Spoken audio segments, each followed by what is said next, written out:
I would say 99.9% of music directors are very encouraging, and they want you to do well. Like, no one wants you to go in and fail. So when they come to you after the show and they say, hey, can I just give you a couple notes? You say yes. And like, what can I fix? What do you need? And they'll tell you where it is.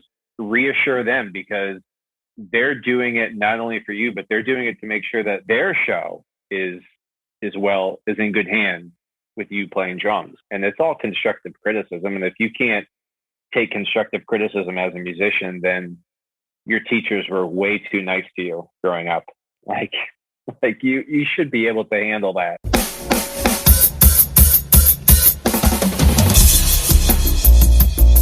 Thank you for joining the Broadway Drumming 101 podcast with your host, Clayton Craddock.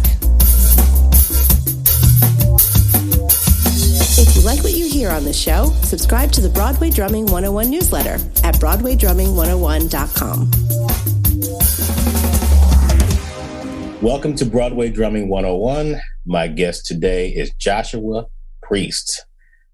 Thank you for joining me. Nice to see you. Thank you for having me. It's good to see you, Clayton. First question I have to ask of you is, how did you land the job as drummer for Beetlejuice? I started subbing it right from the get-go at the Winter Garden a couple of years ago, and I took over Shannon's leave of absence that fall for a couple months, and then he decided to leave this summer to go do Kimberly Akimbo, and it just so happened that I was asked to do it, and I was very grateful and humbled, and I'm enjoying it. First one. How'd you connect with Shannon? Shannon, I was supposed to be doing a tour of The Bodyguard, the musical, and I started it at Paper Mill, and then it was supposed to tour for like 6 months and then come into the city. So I decided to do it. I left very early on once the tour started because it just wasn't for me. I was kind of done touring. That was my 4th tour, and I decided I just wanted to be home. And 2 people after me, so there was Joe McCarthy, and then after Joe was Shannon. And Shannon learned my book from the board recordings at Paper Mill. So he and I got together when he started learning that, and he had some questions. And then when he got back to the city, we got together, and we'd never met and just kind of hit it off and kept in touch until Beetlejuice started. So small world. It's a lot of who you know. It's a lot of who you know. It's also about what you know. Going back, just learning about Joshua Priest, the drummer and human being. You were born in, let me guess, Colorado? Melbourne, Florida. Ah, man, I was wrong. You got your master's degree in Colorado. I got my master's in Colorado. Yep. So Melbourne, Florida, you said? Mm-hmm. You have a musical family? My mom's side, her uncles are very musical, but my parents don't play. My sisters took piano and stuff, but no, I was the only one in the immediate family that decided to pursue music. And what got you into playing drums? My brother, who is 4 years older than me, was in a band in middle school. And I remember he brought home a marching snare, and I loved it. I mean, there's a picture of me, and I think the thing is from my stomach down below my knees. It's so tall because I was so short back then. And that's just what I wanted to do. You got a practice pad, or did you immediately start taking drum lessons, or what was the next step? I started band in 7th grade, and then in 8th grade, I started taking lessons.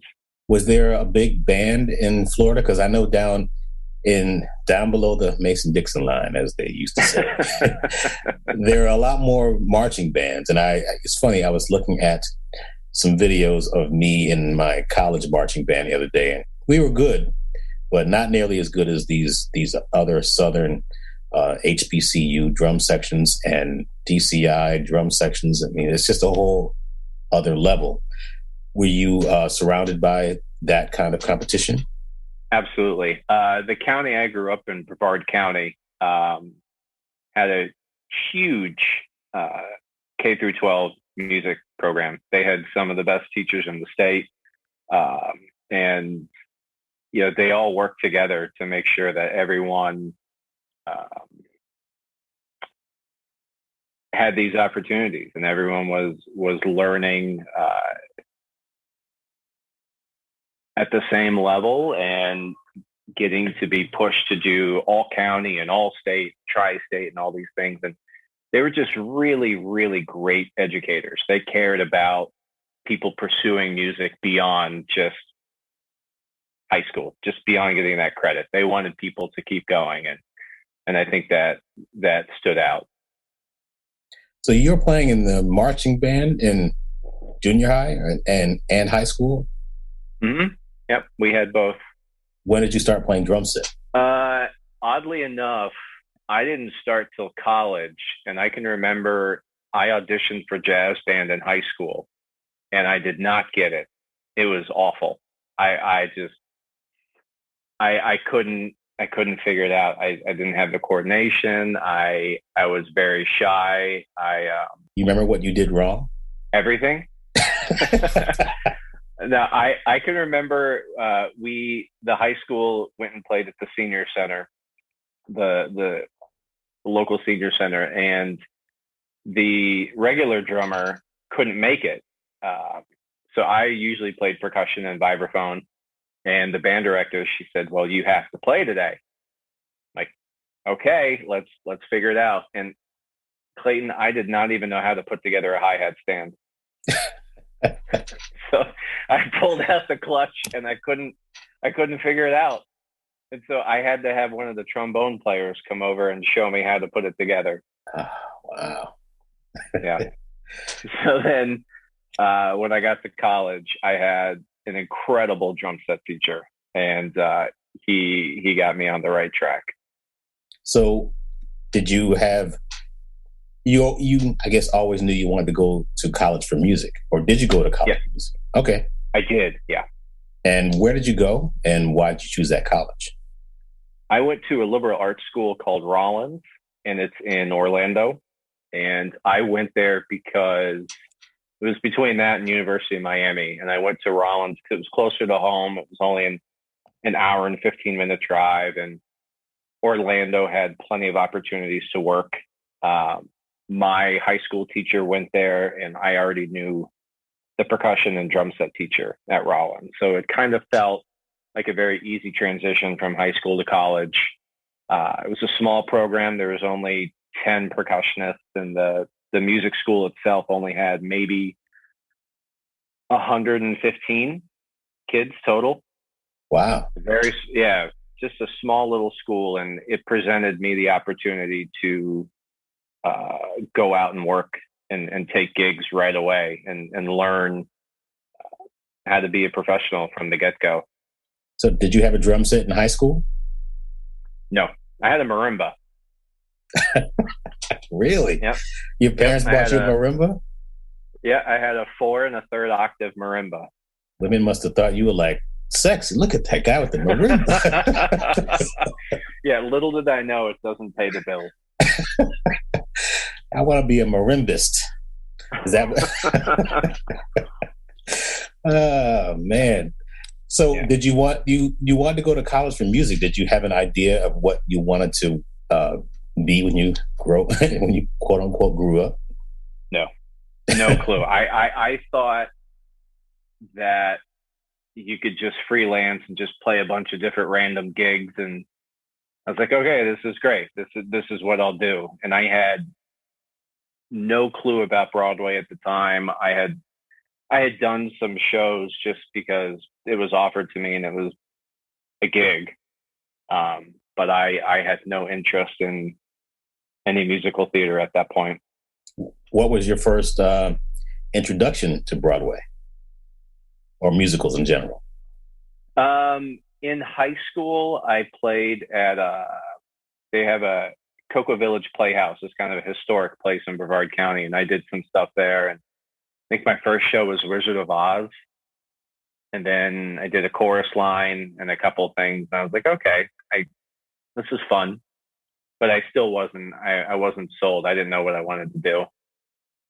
Still wanted to be that marimbist. Still wanted to be a marimbist. So you went to college and you graduated, and you're like, you know what, I need more education. And why did you choose to go to Colorado for graduate school? I actually, after I graduated, I took 2 years off and I became a band director. And I was a high school band and orchestra director, which was wild. The things we do. And it was great. I love to teach, and but it wasn't for me. It was a whole mess with some inner politics, and I decided, okay, I really should go back to school because I didn't know what else to do. So I applied to schools where I wanted to live. I didn't know anything about the program. So this is bad. I applied to Hawaii. I applied to Colorado. Tulane and New Orleans. I was like, all right, I just want to live in these places and see what it's like. And Colorado was the first to get back to me, and they offered me a teaching assistantship, and I was like, great, that's it. The University of Colorado is where? What city? Boulder, which is about 30 minutes west of Denver. Tell me about Colorado and what it was like living there. It was a great experience in that I came from a small school for my undergrad, and that school was very much about technical and chops. Of course, being musical is important, but we worked a lot on technique and chops. And then when I got to Colorado, I didn't know much about Dr. Walter, the professor there. But when I got there, he is a world-class jazz vibraphone player and all-around percussionist. And his whole approach was to make every note sing, no matter if it's a 16th note, 8th note, quarter note, whatever.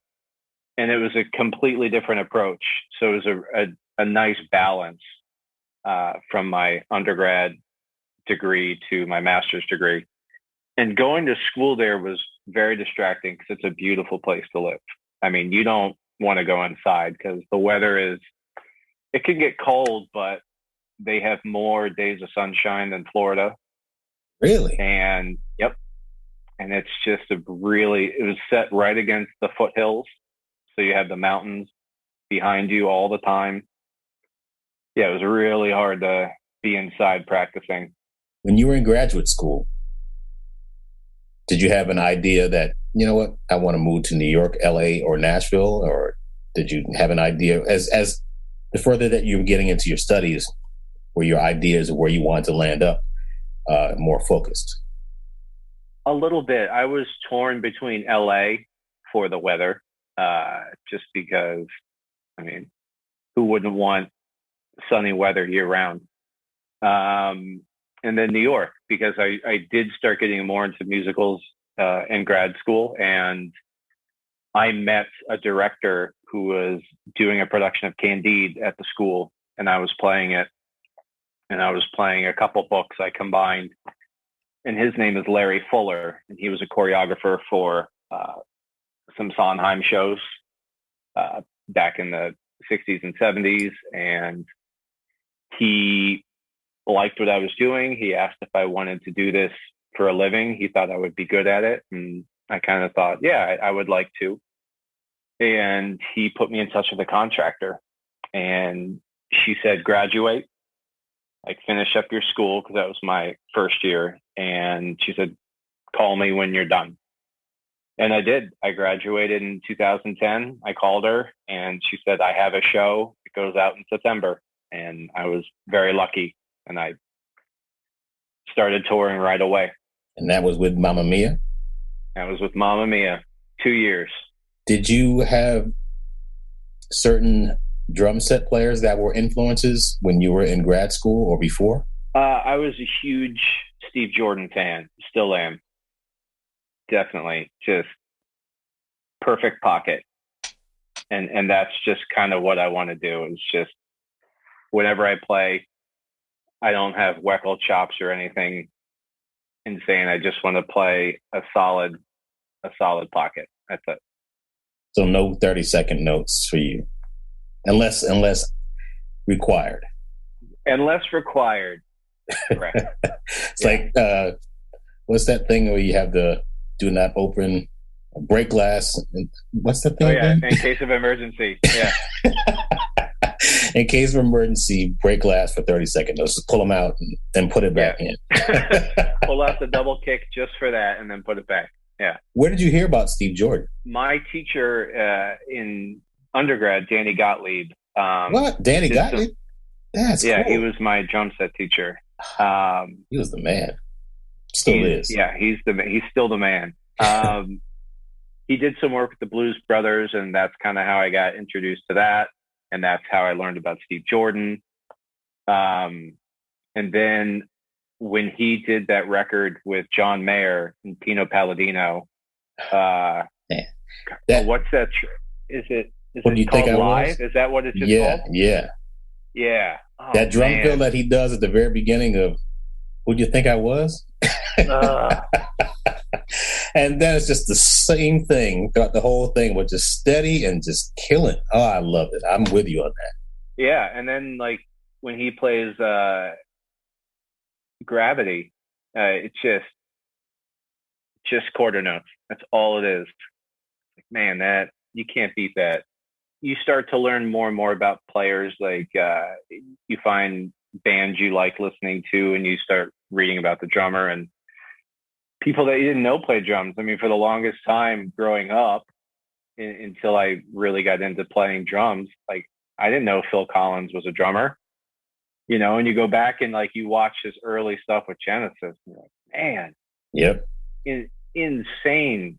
So I know you said Steve Jordan is one of your all-time favorites. Who are some of your other ones? Growing up, my parents always listened to oldies, so everything from the 50s and 60s. And at the time, like as a kid, you don't really, like you're drawn to drums and you kind of listen to it and you're like, oh, that's great. And you don't really understand who it is and the importance that they had. And then when I got into college, I'm like, okay, I should see like who these drummers are. And Ringo, I mean, he just, in my mind, he created like modern day rock and roll, just simple pop, simple rock.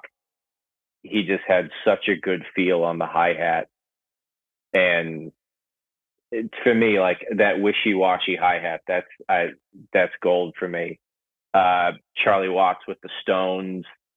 And then there were just so many people that you didn't realize recorded for hundreds and hundreds of singles and albums, like Hal Blaine of the Wrecking Crew and Gary Chester. And like these guys were on everything from the Beach Boys to the Monkees to Mamas and the Papas, and they just went in there and they recorded hit after hit after hit. And yeah, just that, I guess the basis of rock and roll, that's really where my influences were. And then, later on, like as your musical taste evolved, you listen to The Who and you listen to Pink Floyd and you listen to Zeppelin, and you're like, okay, there's more to just 2 and 4 on the snare and straight A's on the hi-hat. So graduating from graduate school, doing the tour of Mamma Mia, was it a big learning curve to step right into a show and just get in and get on the train and just go? Yep. It was the last time the tour was going at Equity, so they actually had mostly new people. They had a couple returning, but the band was entirely new.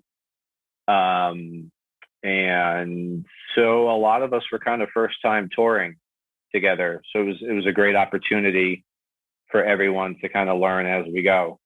So you did Mamma Mia for 2 years. Then you did another tour. Was it A Night with Janis Joplin?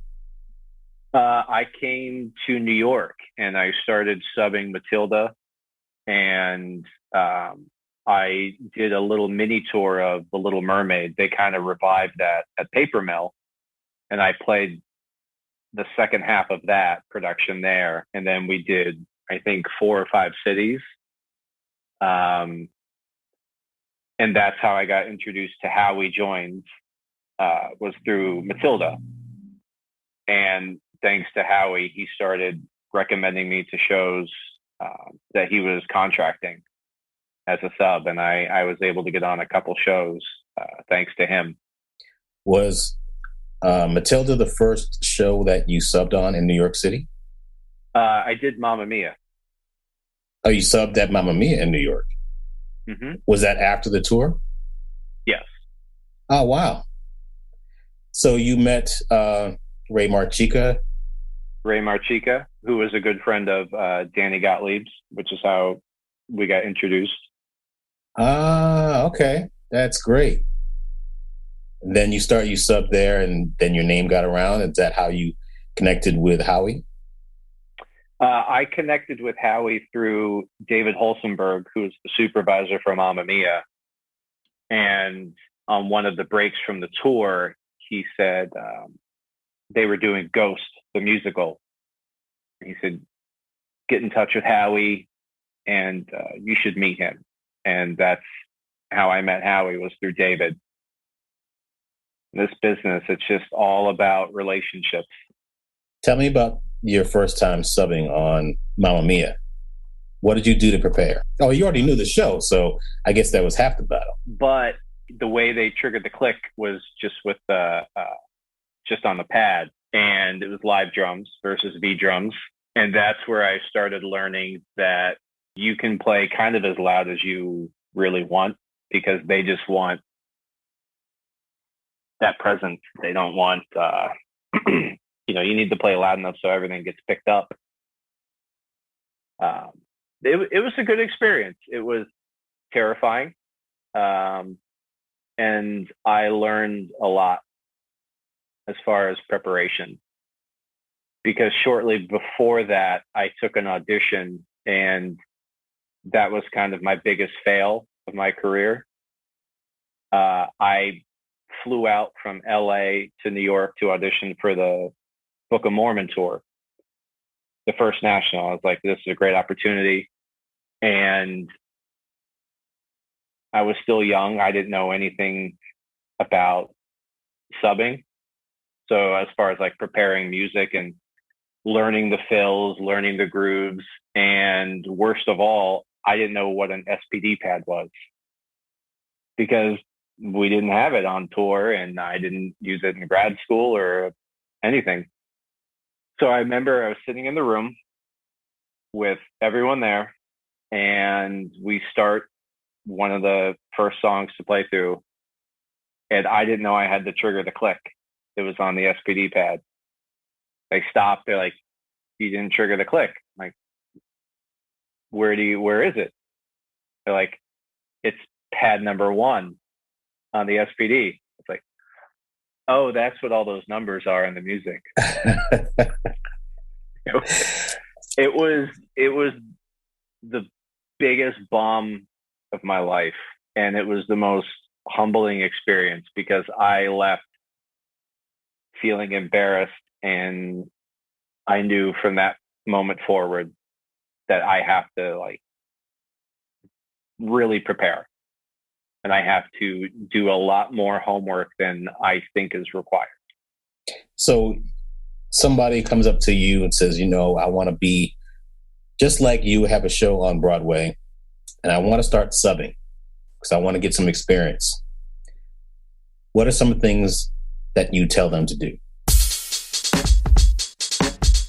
If you like what you hear on this show, subscribe to the Broadway Drumming 101 newsletter at BroadwayDrumming101.com.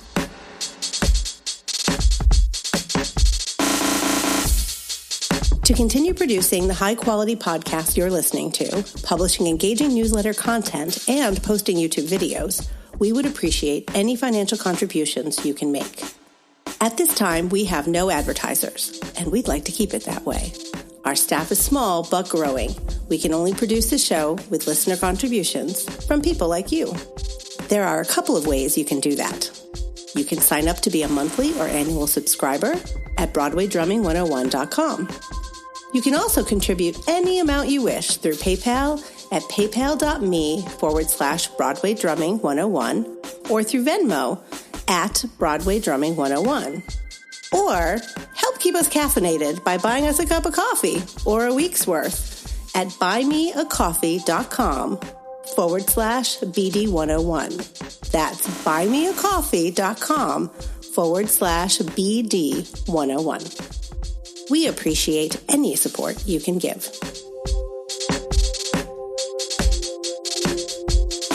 So somebody comes up to you and says, I want to be just like you, have a show on Broadway, and I want to start subbing because I want to get some experience. What are some things that you tell them to do? Start reaching out to as many people as possible. You need to start forming those relationships because someone could take a chance on you. Someone could ask around and be like, oh, they'll be great. You should give them a chance.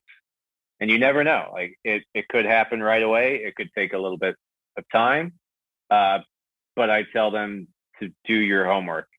You need to study that conductor cam. You need to listen to those parts. You need to write whatever it is in the score that's going to make you play that book perfectly. And everyone has their way of writing out their book. I always bring my own folder in. Some people use the music that's there, but I always bring my own folder in because I have a shorthand for how I write a fill or how I write a groove or something. And you need to develop that for yourself to make sure that it's going to be perfect and consistent every single time.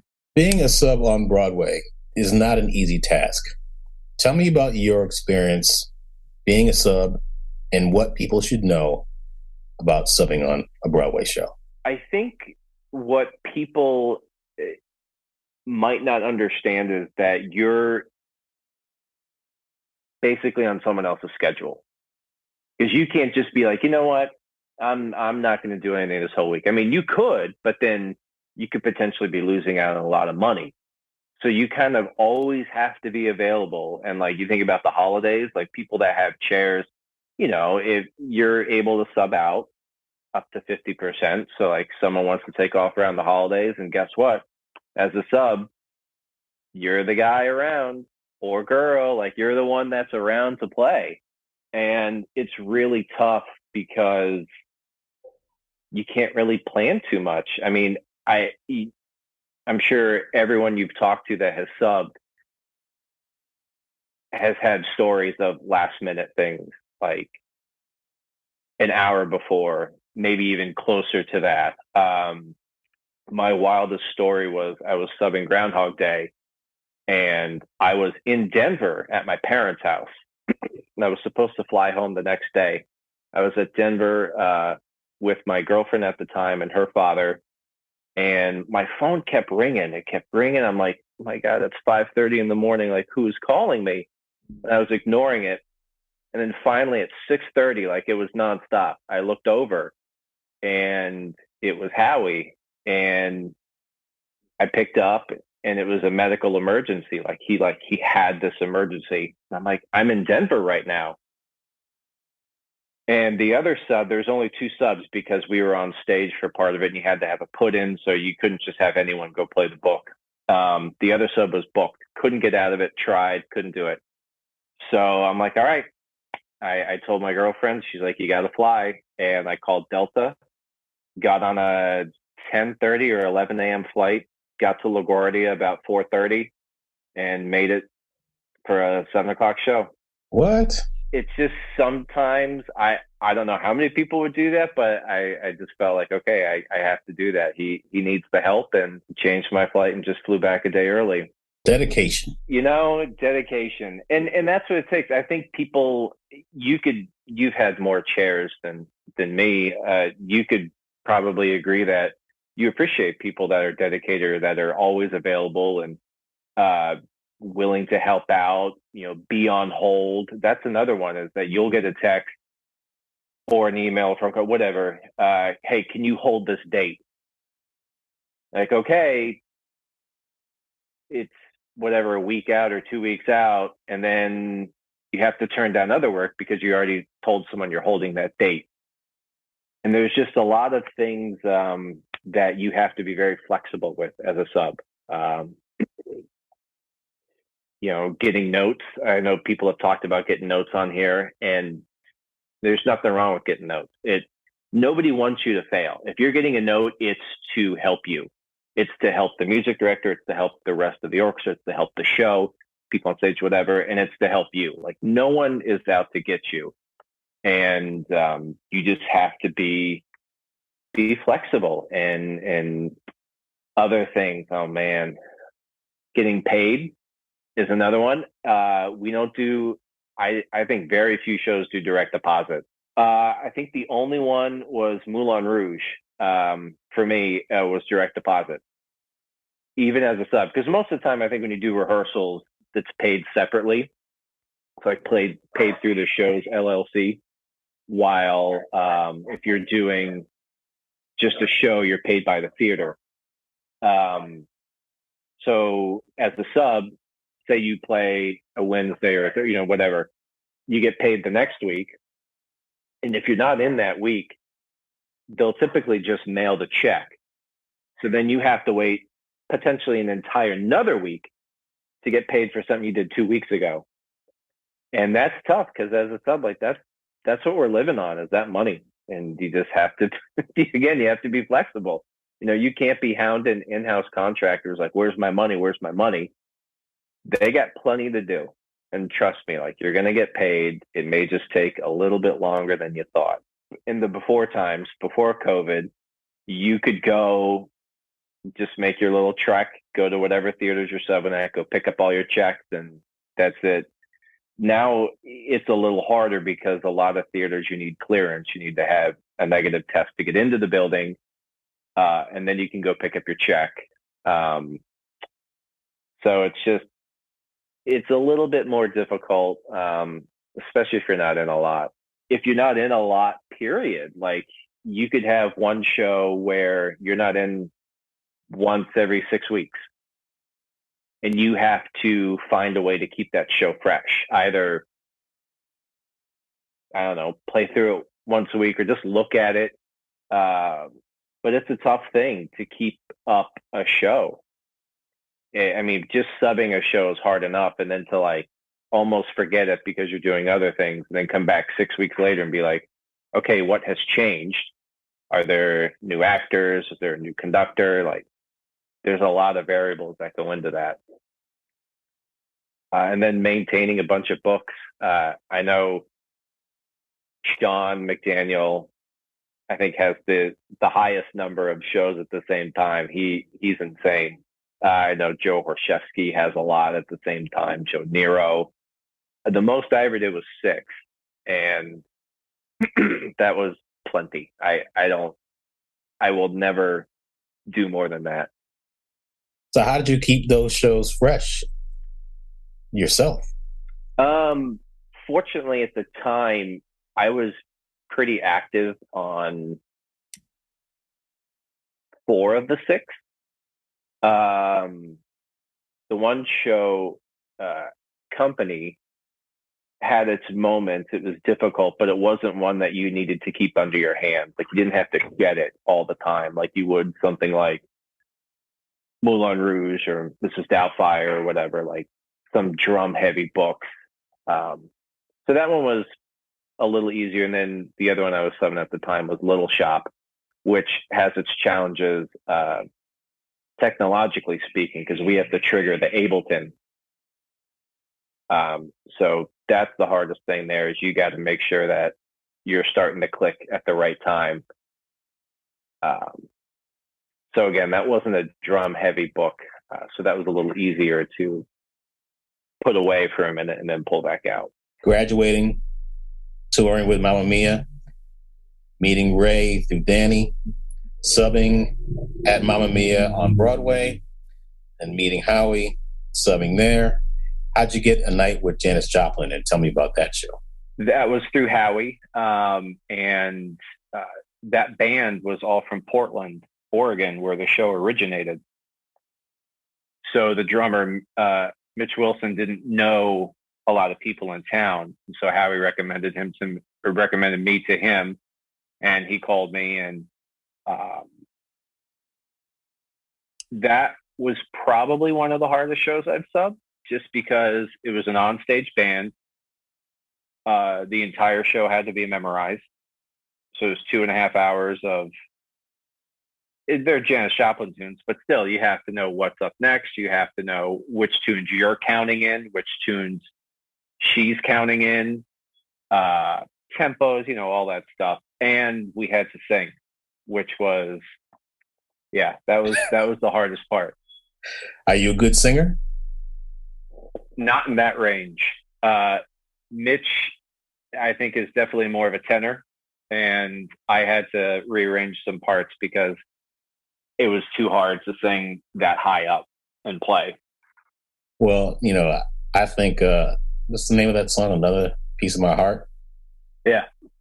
Don't you just have to say, take it, and you're good? That's take it, break it, make it. That's it. But that's all sung. It's not just shouted, I suppose. It's all sung, yeah. Man, yeah, I'd fail.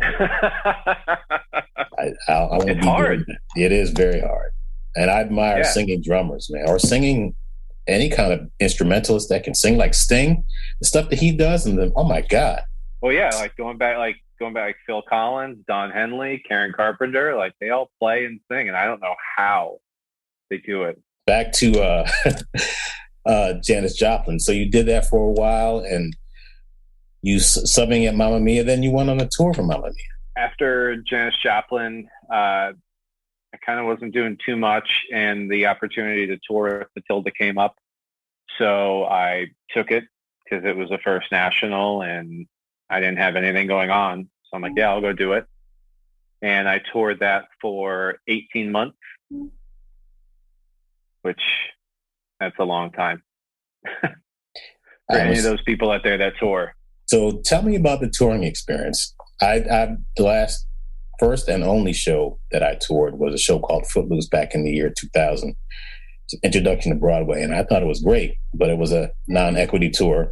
These first national tours are a whole different level. And tell me, like a typical week, how does it work on a Broadway tour? On a show like Matilda, we only traveled a rhythm section. So then we would pick up locals to play the 2 reed books, the 3 horn books, and you would have a key sub. So we would get there, whatever, on a Monday. Monday night, we go load in. So I go set up all my gear. Most of the time I was remote because the booth was too big to go into the pit. And Tuesday morning, we would rehearse with the locals. We would rehearse from probably 10 to 4 or 9 to 4, and then have a show that night.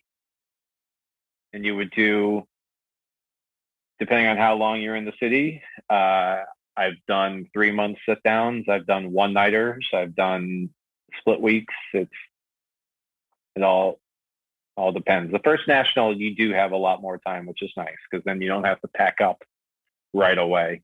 You can kind of enjoy the city. And what's the best thing about doing a national tour for a Broadway show? You get to see the whole country. I mean, you did with Ain't Too Proud. You were in Berkeley and you were in LA, right? And DC, LA, and Toronto. DC. That's great. And you know what it's like to just go and live in a town for a couple of months. And I've been fortunate through all the touring I've done. I've been to all 50 states.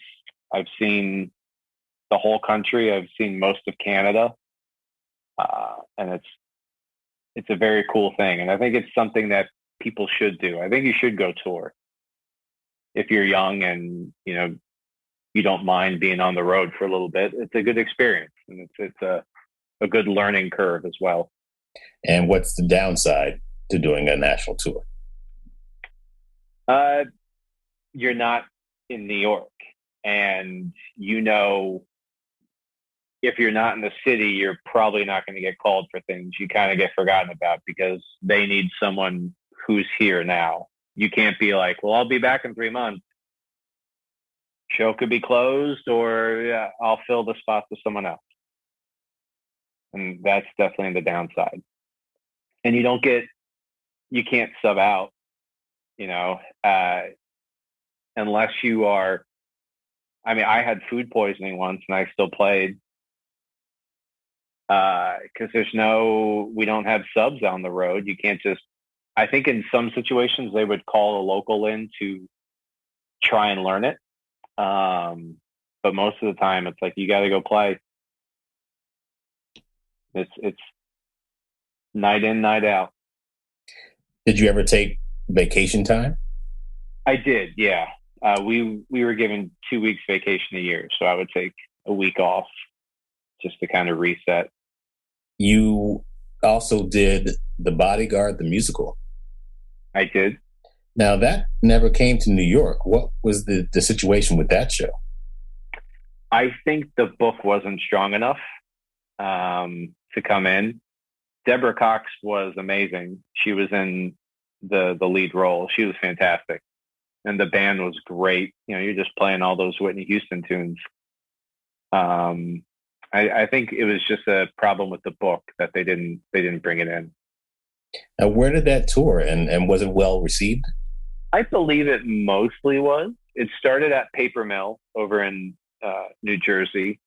And then, like I said, they were supposed to do only 6 months and then come into the city in the summer. But then I think it ended up touring for almost 2 years. And then I don't think it's gone beyond that now. Are you in contact with anybody from that production? Do you know what's going on with it? I think it's done. I don't foresee them trying to rehash that. Unfortunately, speaking of shows that are done, tell me about Groundhog Day, the musical, which I saw once on Broadway, and I just found it fascinating how they did the scene where they turned the whole stage around. It was like the same thing the next day. I'm like, how'd they do that? Fascinating. I love that. That was one of my favorite shows to ever play. I thought the music was incredible. It was funny, and a great band. And yes, a hard book to play because, he's recycling through the same day over and over again. And in the music, you have day 1, day 2, day 3, and it's mostly the same, but it's just ever so slightly different. There could be a different time signature thrown in there just to kind of make it a little different. And then at the end, we go up for the 11 o'clock number, get in a groundhog suit, sit on stage on a turntable at a drum set, and you're playing. You got your in-ears and you're listening to the click, and you're playing as the turntables are spinning, wearing a groundhog suit. So was it hot in that suit? Very. Did you get hazard pay for? It was hot because Howie Joins was the drummer, and I'm probably 4 or 5 inches taller than Howie, and so they built the suit for him. So whenever I would go play, you would see all of my neck, and it bothered someone, so I had to wear a turtleneck before I put the costume on. So I'd go upstairs, I would put on a turtleneck, then put the costume on, then put the head on so that it was all the same color. So after Groundhog Day, you took off the groundhog and put it down, and the show closed, unfortunately, because, yes, it was a fun show. That was 2017, 2016? I can't remember. Yeah, I think they closed in 2017.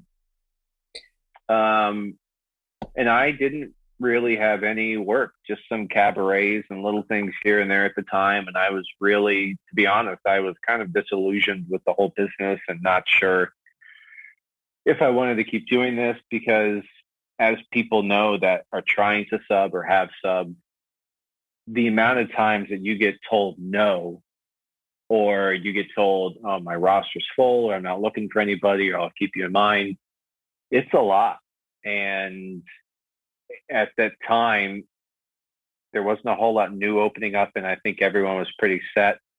And so I didn't have much coming in. I was like, I don't know if I want to do this. It's just constantly beating you down. And, but I stuck with it. I thank my wife. She pushed me and told me to stick with it. And I did. And slowly a couple more things came in, and, yeah, I did King Kong briefly. That show lasted, I think, only 9 months.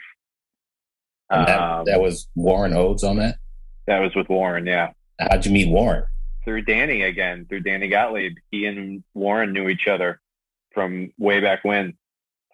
And I reached out to Warren just to see if he needed anybody, and he did. So I was very lucky to get in with him.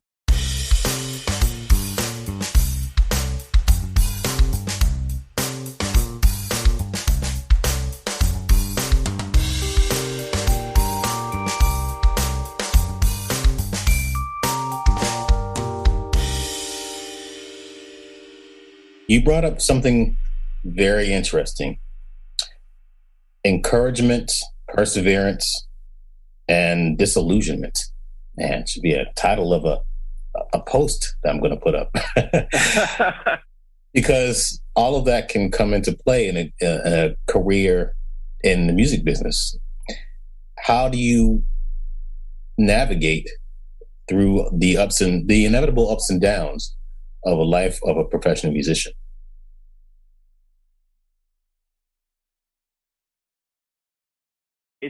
It's very difficult. And I think for the vast majority of people, maybe the time commitment is too much, and some people kind of just move on past it, because it could take years. It could take years to break through. It could take years to get that show. And some people kind of give up on that. I think you have to have a lot of patience and belief in yourself that, yes, this is going to happen. I'm going to make this happen. And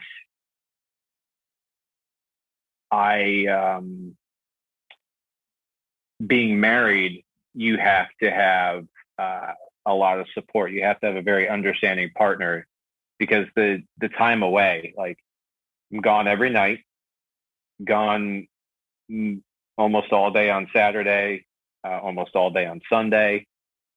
It's a lot of time away, and you need someone who's going to support you in that, because they know you're pursuing your dream, your career, your passion.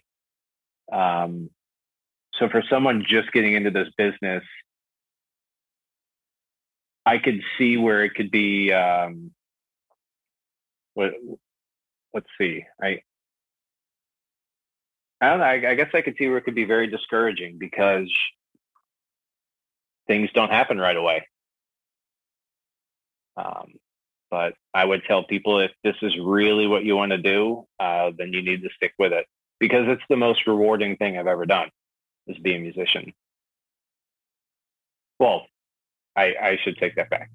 I'm a father, so being a father is absolutely the most rewarding thing. Then getting to play music professionally is right up there. So then, as someone that has held several chairs, how do you feel about people just essentially cold calling you, like sending an email out of nowhere or text or something, like people that are trying to break in? And as you're doing this podcast and this, honestly, it's a great service for people to know what we do. How do you feel about that? Like, oh, now you're asking me a question. I like this. well, yeah, because as someone that has recently been having to do that, there's certainly an art form to it. You can't just send out a mass email that's just essentially the same thing, like copy and paste, and just send out 50 emails. So like what? I tell you, one thing that doesn't matter to me is your resume. For me, I mean, it's nice that you graduated from conservatory or Berkeley or Juilliard or USC, but I want to know, can you play? And of course, I want to know if you can read as well and follow a conductor. And if you're cool, all the things that, everybody's talked about. So you just have to, you can reach out to people that way, but don't expect anything until, you basically until your number is called. Follow up, be persistent, but don't be annoying. I would follow up maybe once a month. So you get 12 times to reach out to somebody and just, maybe comment on social media, but just, be eager, be inquisitive, be confident in what you can do, and be open to the possibility of a possible slot as a sub on a show, but realize that there are a lot of other people that are ahead of you. But if you're persistent and you're good and you find a way to maybe get in on another show off Broadway, like you did with Eric Brown and Smokey Joe's Cafe, you can be the drummer of Beetlejuice one day. Yeah. It's really, I think it's important even for potential subs to hear, like, there's a lot that goes into it. And I think for probably more than 50%, it's who you know. But then there are those people that, like you said, you could just reach out and be like, oh, you know what? Let me hear them play. Let's go from there. Like, there are those people that get that chance. And it's good for people to know what goes into this for finding subs. The only other thing I would say about being a sub that I really hope changes soon is that pre-COVID, you could essentially reach out to any drummer and 99% of them would be like, yeah, you can come watch. Like, no intention of subbing. Say it out there in the first email, which I'm like, I just want to watch you play. Like, I just want to meet you and watch you play. And that's something that doesn't happen now, that the rules have changed. And I do hope that they go back, because it's such a great way to meet drummers, watch them play the show, hear the other people in the show, meet other musicians. And now you're only allowed to come watch a book if you're going to sub, and that's a shame. And I do hope that changes, because that's how I got to meet so many people, is you just reach out. And again, I would say everyone knows that you do want to sub, but just say, I'm not looking to sub. I just want to meet you. I just want to watch you play. I enjoy your play, whatever. And I hope that changes. I hope people can have that opportunity, because it's just a great networking tool for us. But reach out to people, just find them. I would say, again, 99% of the people in this business are very nice, very friendly. Everyone wants to help each other. Sit down for a cup of coffee, just introduce yourself. I mean, that's how I started meeting people. It's just cold emails. If you could do your professional career over again, what would you do differently? Knowing what I know now about, especially the musical theater business, I would come to school in New York. I would have moved up here right away. Why is that? If I knew this is what I wanted to do, because so many teachers and professors, and a lot of them play. A lot of them play in theater. A lot of them play gigs all around. And what better way, I know from my experience in undergrad, what better way to get broken into the scene than have your teacher say, hire the student of mine. They're great. They're going to do great. And I know a lot of kids now come up to NYU or Juilliard or Manhattan, and they want to do theater. And it's smart, because you are right in the middle of it from the get-go. You're not coming in cold. You've already been introduced to people, and that's the best way. So I think I would have come up here right away. but I guess you wouldn't have seen Boulder, Colorado. But I take that back. You probably would have by going on these tours. Yes, I would. Things would have been different. Maybe I would not have toured. I'm not sure.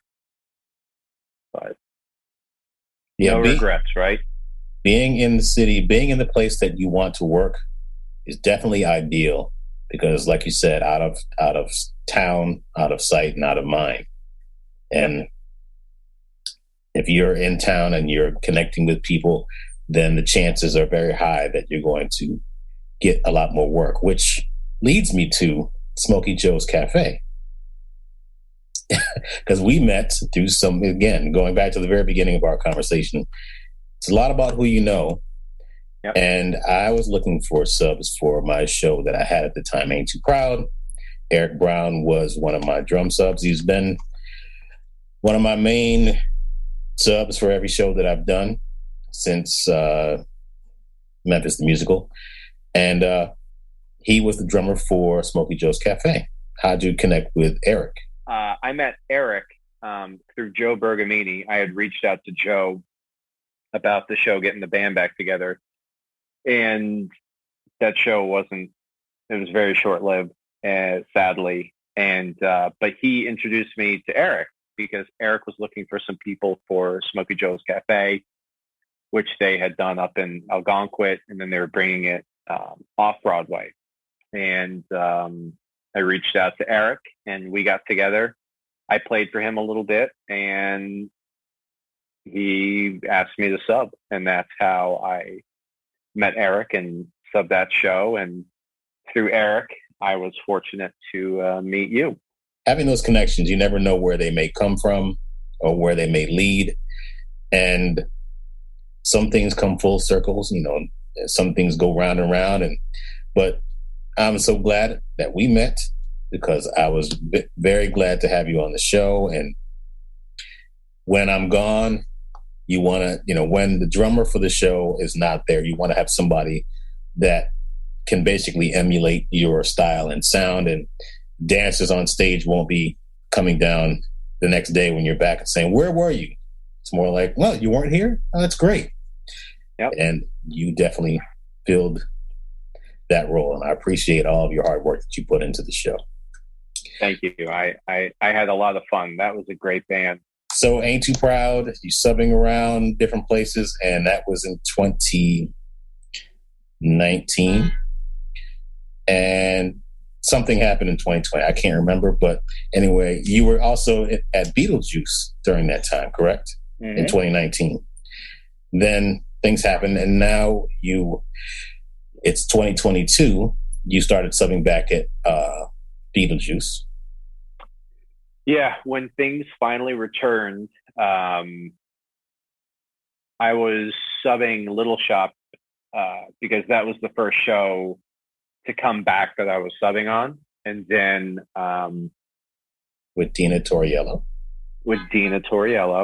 And then I was just about to start at Company before the shutdown. So when that came back, I got in with Rich right away. Rich Rosenzweig. Rich Rosenzweig, yes.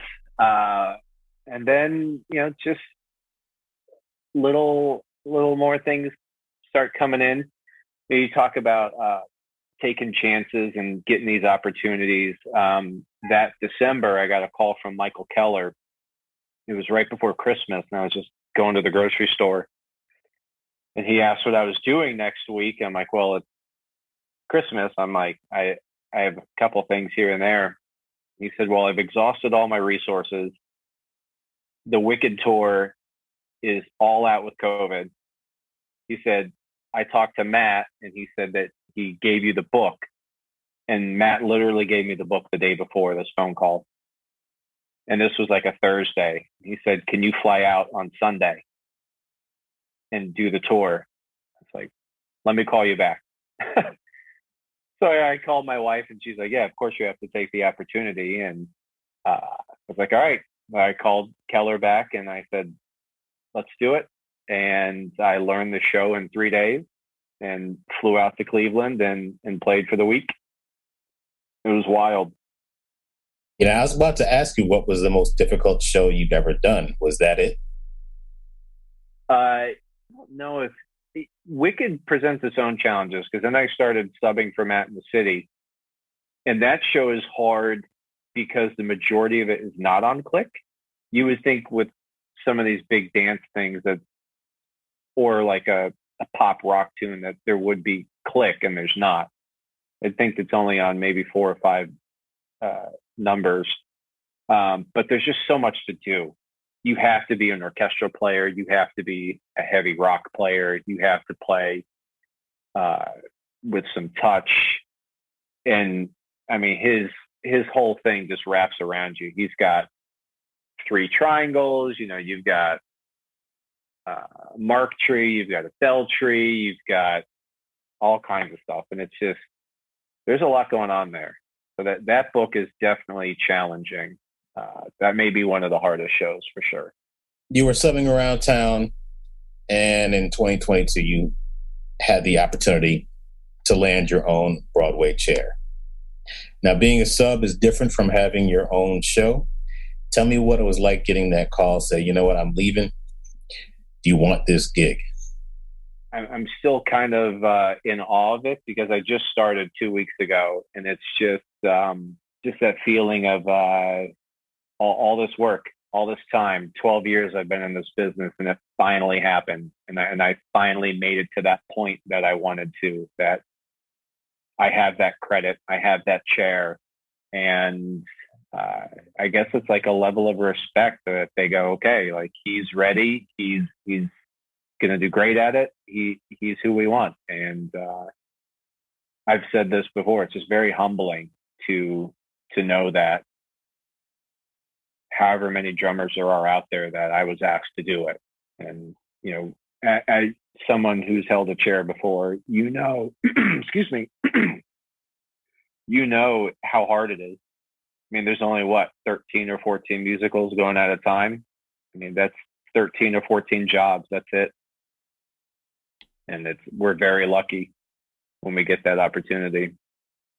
Having your own drum chair and having the situation where you need to keep your subs fresh, what do you do in order to maintain their ability to come in and sub for you properly?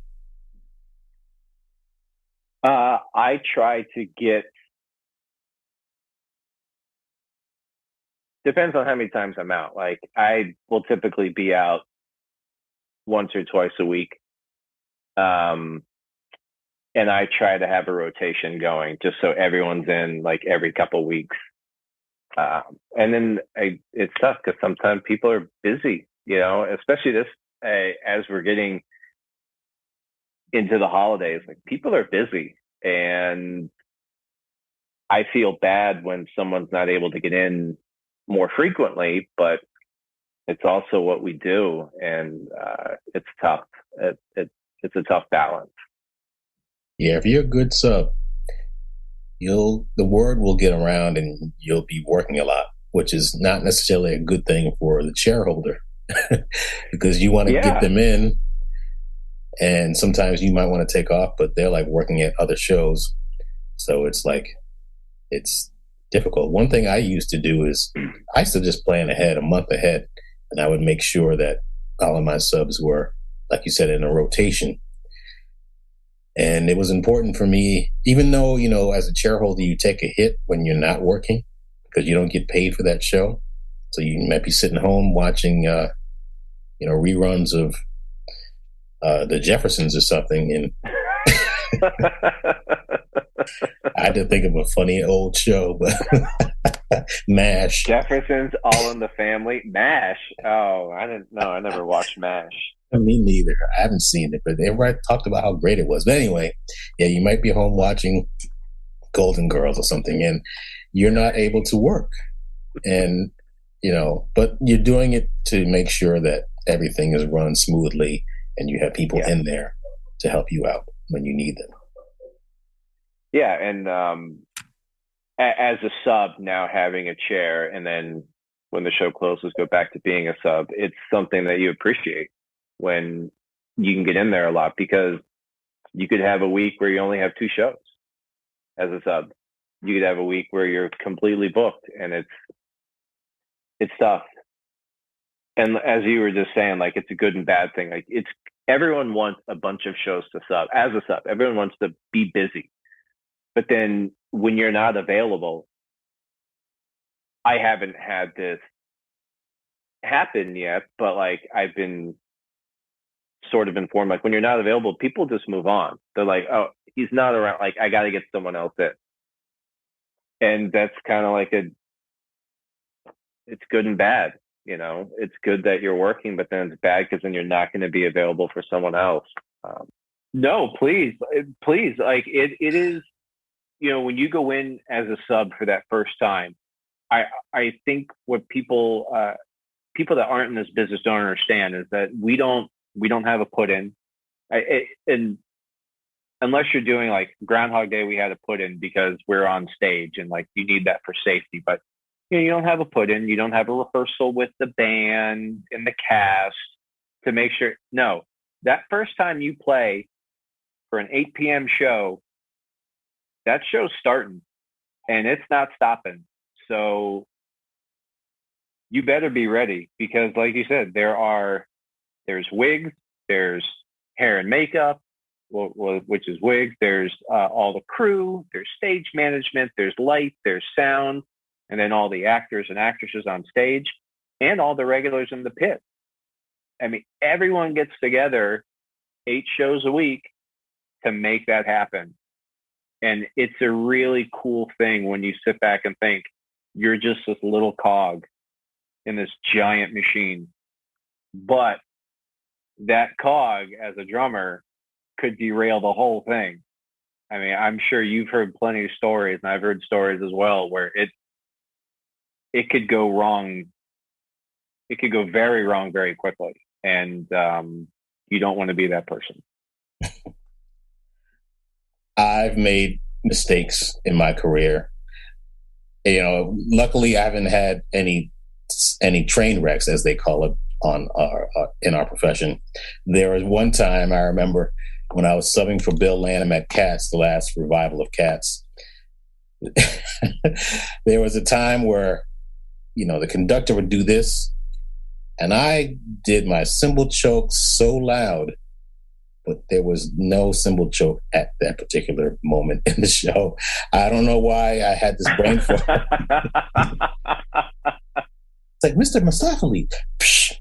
I was like, oh my God. I shrunk down. Tell me about your biggest mistake that you've made as a drummer on a show, that you could look back and smile. It's like, okay, damn, that was stupid, or that was embarrassing.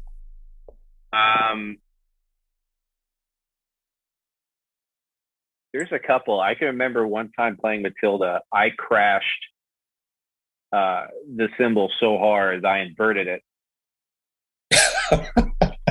Really? So I crashed it. Yeah, because the opening is a concert bass drum. There's a suspended concert bass drum, and you're rolling it, and you go right into a crash. And I whacked that thing, and it inverted. So then there was no downtime for the first 2 numbers. So I just couldn't use that crash. And then after I had to, I took it off and I popped it back. Recently, this spring, it was right after my son was born. You know, you're exhausted as a first-time parent. And I did company for a matinee, and then I went and played Wicked that night. And I was exhausted. I should not have done both, but I missed some dance hits. I missed some big dance hits just because I wasn't thinking.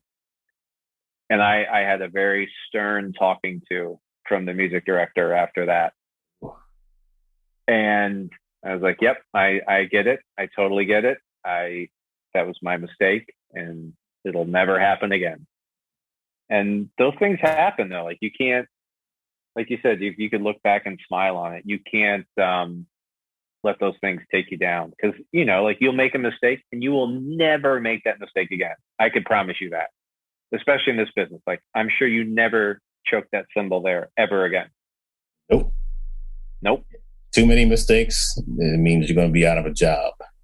That's correct.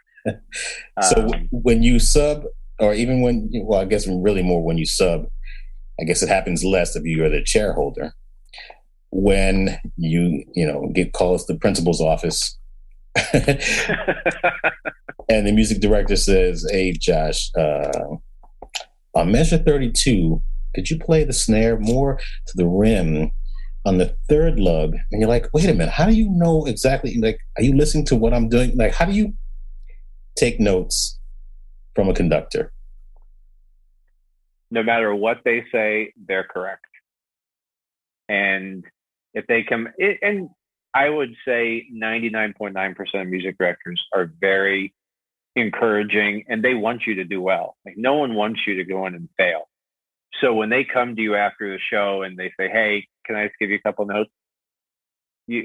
Absolutely. You say yes, and like, what can I fix? What do you need? And they'll tell you where it is, and just reassure them, because they're doing it not only for you, but they're doing it to make sure that the show sounds the same and operates like you said. Like, you need those fills, you need all that stuff to line up, and they're making sure that their show is in good hands with you playing drums. So there's nothing malicious about getting notes. You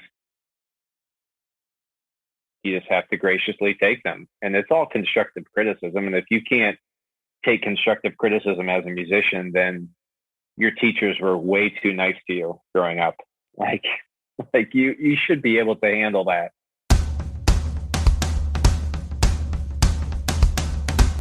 You got offered the drum chair for Beetlejuice a few weeks ago, and around that time, you got the notice that the show was going to close. I don't know, was it before you got the offer, or was it right after? It's like, here's your job. Oh, guess what? We're closing. They announced the week before I started. So I knew I was taking over. And then a week before I started, they announced. And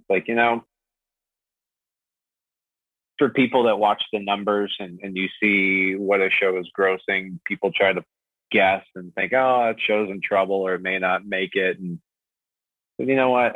It's fine. I'm happy for the job. I'm happy to have the full-time employment. I'm grateful to have a chair, and I'm just going to enjoy the hell out of these next 14 weeks, because that's all you can do. You can't take anything personally in this business. Shows don't last forever.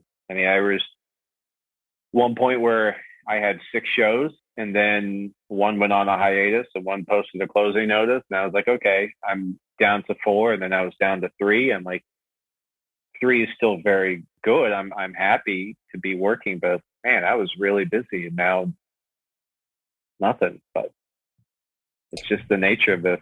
And so you start out, bog you down. You start out being a marimbist. Now you are the drummer for Beetlejuice. Yeah, no more marimba playing. I can't. You put out the marimba and you put it in the glass, break in case for emergency. No. Oh, I sold that. I sold that in grad school for cash. So before we got on this call, I asked you if you have a website. You have no website. I do not have a website. You are on Instagram, though. I am on Instagram. And is that the primary way that people can see you, hear you, and connect with you if they wanted to? Yes. And if anyone is in the union, I'm in the union directory, which is where I made a lot of contact with people. I just, we have that directory, so you can just look people up. I have a couple more questions. You took over for Shannon Ford at Beetlejuice. He had subs there already. Did you continue using the same subs that he had, or did you bring in a whole new crew of people? Use the same subs. And if one of those subs were to leave and get their own show, and you needed somebody else, I don't know if you necessarily need them now, but if the show was running long, what kind of things would you be looking for someone that wants to sub for you? For that show in particular, it's an aggressive book. You have to play pretty hard, pretty aggressively. You have to play many different styles, and you have to play with a click, because 95% of that show is on a click, and you have to bury it, because the rest of that rhythm section, they put it right there every night, and you need to play with them. Who else is in the rhythm section? Conrad Korsch is on bass, John Putnam on guitar, and Robert Morris on guitar, and Josh Samuels on percussion. Oh, man. Yeah, you can't mess up. No. Conrad is great. So is John. And so is they're all great. Josh, yeah. Do you have any things that you're working on outside of Beetlejuice? Any other workshops that you're working on? Any musical projects? No, nothing at the time. Once this was coming in, I kind of decided I'm just going to focus on this for a while, especially having a 6-month-old. I didn't want to spread myself too thin. So I said, you know what, I'll focus on the show. And it's kind of a relief to not be at the will of someone else's schedule. You know, can make your own schedule finally. Congratulations on your success, finally getting a show and having that steady income. It's a wonderful thing. It is a wonderful thing, and I do hope that people who are subbing or people who are trying to break into the scene, that you stick with it, and that you see that the vast majority of this business are really good people. You know, I've had more coffee dates with drummers and music directors than I can count. And everyone's just a good person. You know, they care about what they do. Everyone also wants to help you. You know, they'll say, reach out to this person, do this, or very rarely will you get no response, you know, from an email. But most people, everyone's just, they're good people. And it's a very special business that we're in. As competitive as it is and as high stress as it is, it's full of really good people. And I think that's what most people don't get to see that aren't in it, is that, you know, familial aspect of it. When you go in and, you know, everyone's just friendly. People ask how you're doing. People ask how the family is. I go in and people want to see pictures of the baby, and it's like, that's amazing. So. With all that said, congratulations. I wish your show would run as long as Phantom. Thank you. But there will be something else that happens down the road. Thank you. I appreciate you taking time out of your fatherhood schedule, because I know you got to go change a diaper in a few minutes. Absolutely. Happy to do it. Or practice your 30-second notes. Nope, no breaking glass there. Nope. But anyway, it was nice seeing you, and nice talking to you. Very good to see you. Nice to get to know you as well. Thank you very much, Joshua, and I will see you soon. Thanks, Clayton. Take care. All right, thanks. Bye. Don't forget to subscribe to the Broadway Drumming 101 YouTube page. You'll find more content that isn't featured on the podcast or on the Broadway Drumming 101 Instagram page. Make sure when you subscribe to the YouTube page, you click on the button to be notified when a new video is published. Be sure to visit our new shop at merchandise.broadwaydrumming101.com. Thanks again for listening to the Broadway Drumming 101 podcast.